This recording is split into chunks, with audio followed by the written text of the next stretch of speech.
ain't real shit anymore.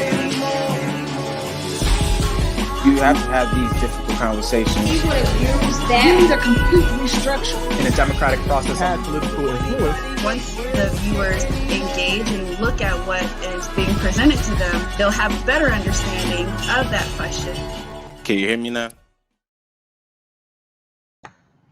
Hey, everybody. My name's Ebony Johnson. I'm one of the GDL Commissioners.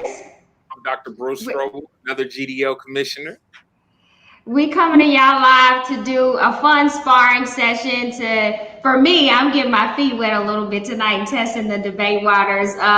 But we just want to do these sparring sessions to sharpen our debate skills. And it's basically raw. We have a premise and we're just doing a 20-minute lightning round. And y'all can join in and watch us have fun and do a brief portion of our debate structure. So tonight, our premise that we are debating is every Black woman needs a firearm for her safety and protection. Dr. Strouble is arguing the affirmative, and I am arguing the negative. Here we go. So, all right. Yeah, I would definitely start off and say, you know, I don't like the premise because it says every, and I don't. Oh, but did you agree to this premise?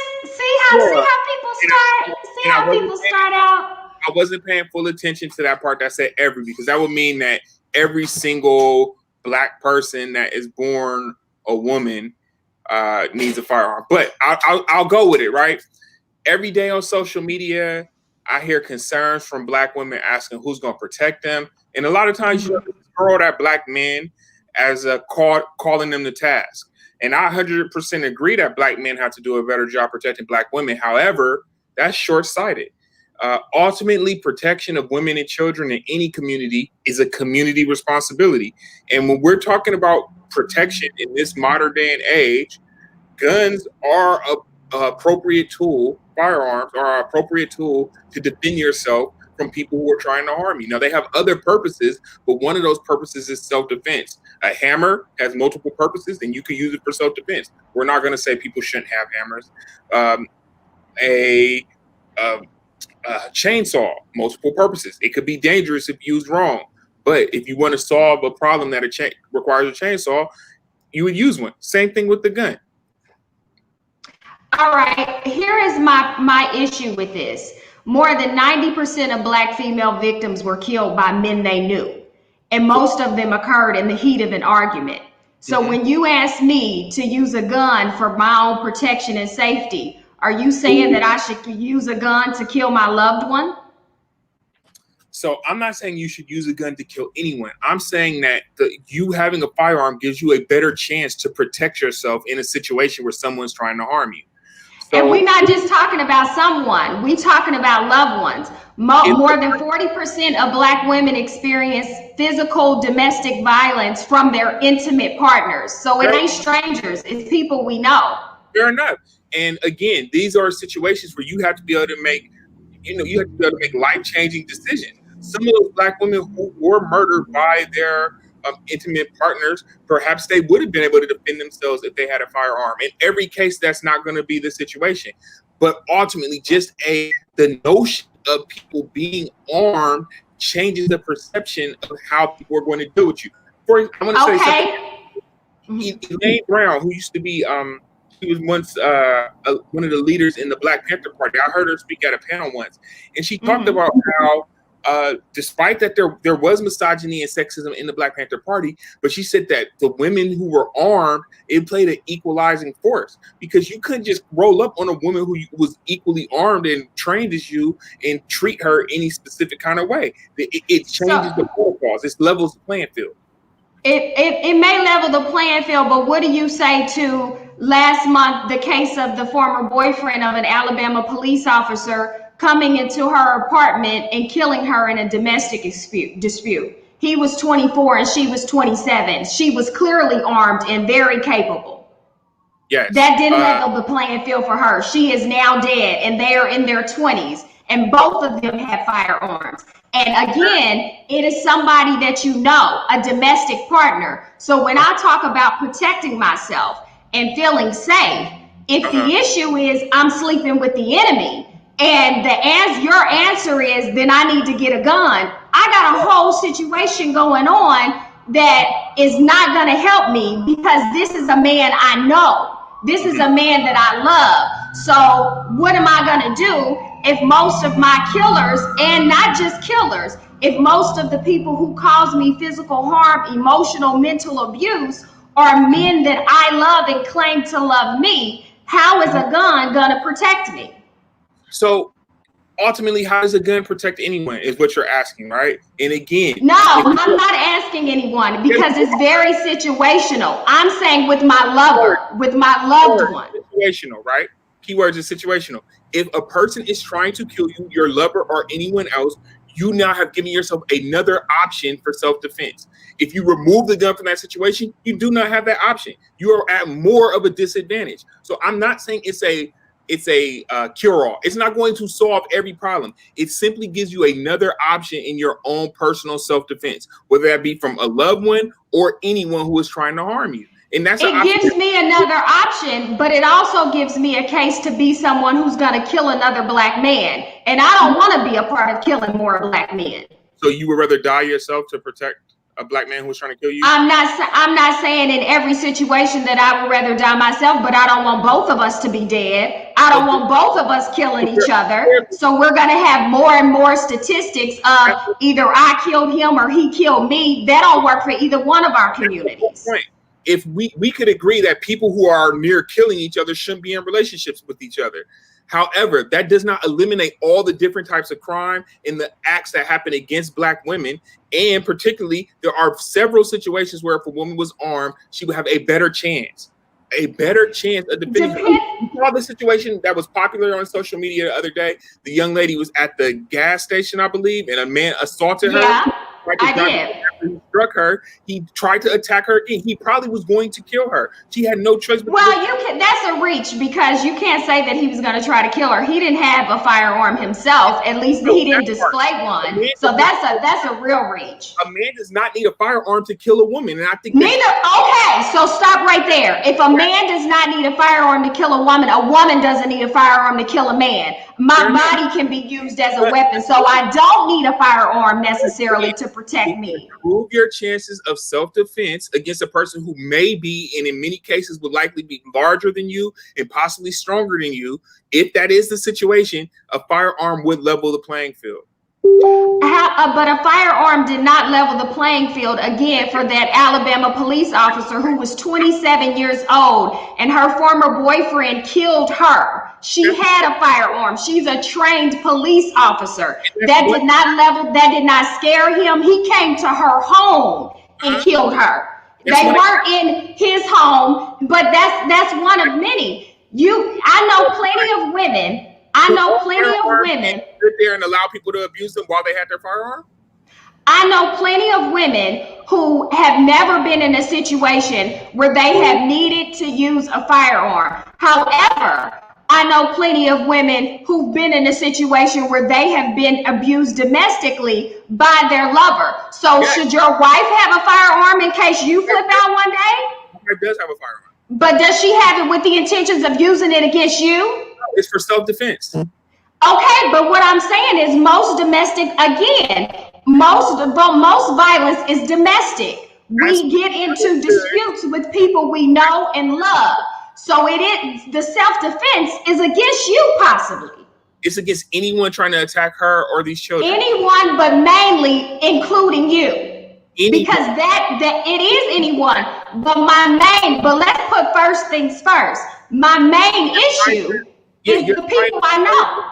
Domestic violence debate, and that's fine. Domestic violence is a problem, but we're talking about general defense in all times. Women are being attacked. They're walking on the streets. A young lady was at a party, and a young man asked her for her phone number. She said no, and he killed her. So this is not only happening in the household. Women are vulnerable at not saying.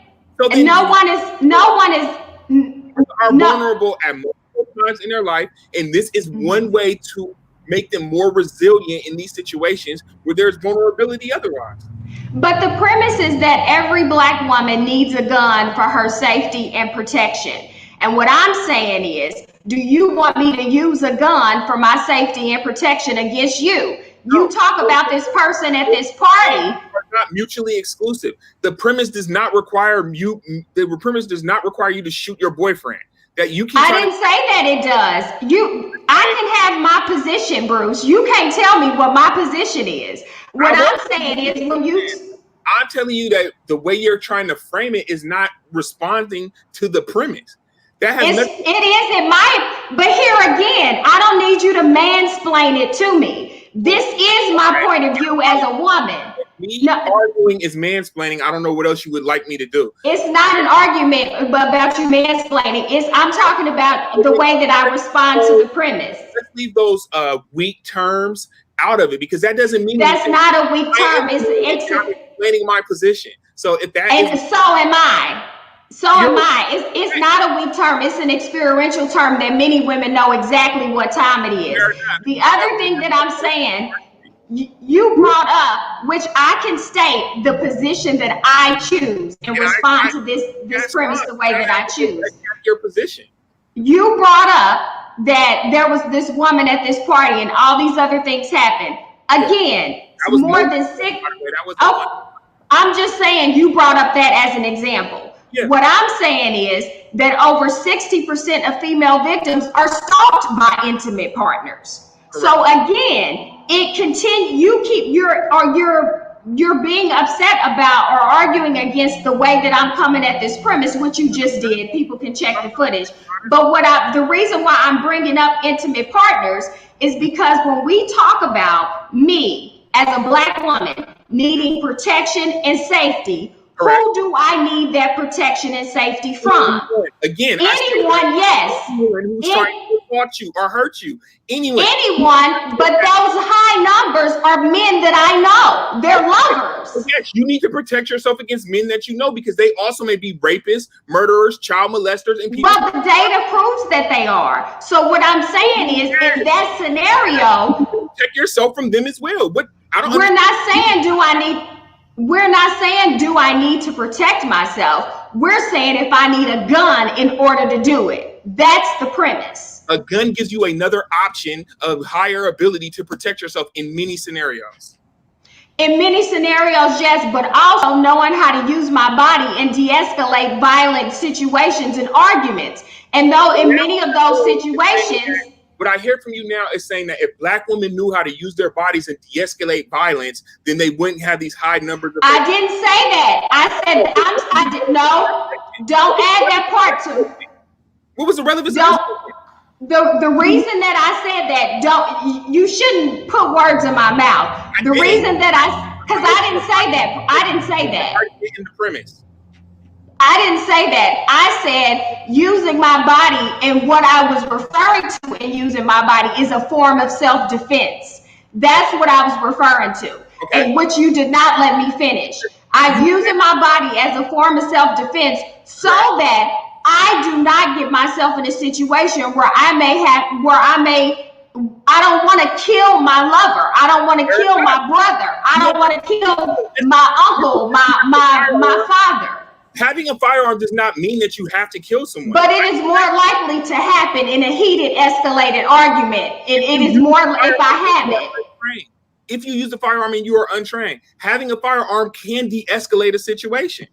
But so can other means. So what I'm saying is, when it comes with an intimate partner, and I can learn other self-defensive measures in order to get myself out of the scenario where that doesn't require me to pull a firearm on a loved one. It may not be as effective as having a firearm. You still could learn those other defensive measures, and if the other person has the drop on you or has a situation where you could have defended yourself with a firearm but you didn't have one, you wouldn't be able to do it.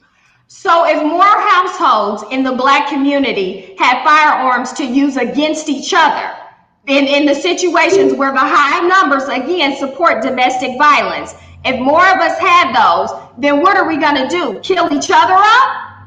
And then we won't even have a community. We are going to defend ourselves from anyone by any means necessary. Anyone by any means necessary is fine. But when I'm talking about what am I most likely faced with? I know generations of women who have not been faced with strangers trying to attack them. We're talking about sacrificing people to defend people who are trying to hurt them. I don't agree with that. I don't care who you are. If you are trying to harm me, if I have to defend myself, if you leave me no choice, I will. And that's because we're not talking about not defending ourselves. We're saying the method in which we choose to defend ourselves. Because once again, the premise is every Black woman needs a firearm in order to protect her and for her protection and safety. I feel you, right? I wish the world was the world you want to live in, where everyone was a ninja and they knew jujitsu and they could, but that's not the world we live in. You can belittle it all you want, but again, how are you defending yourself from armed assailants when you are not armed?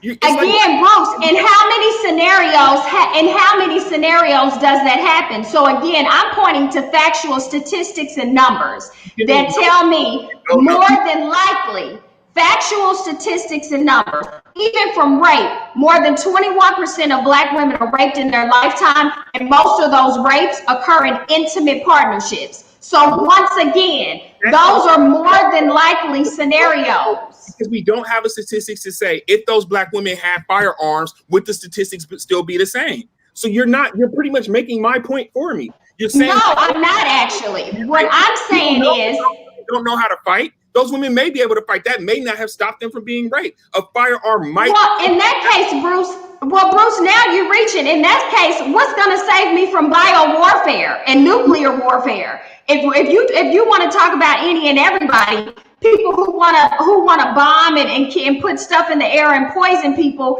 it's all sorts of ways that you can harm somebody. Firearm is not a tool for that scenario, but it is a tool for others that are common. It is. We're not saying that it isn't a tool, but it is not a necessity. Again, the premise states that every Black woman needs, indicating necessity. The premise is not that it is a tool, but Bruce, again, the premise is not that it's a tool. The premise is that for protection. Again, the premise is not that it is a tool. The premise is that every Black woman needs a firearm for her safety and protection. Yes. To say that I need that in order for my safety and protection to occur. That is what we're talking about. Yeah. So what I'm saying is that more than likely,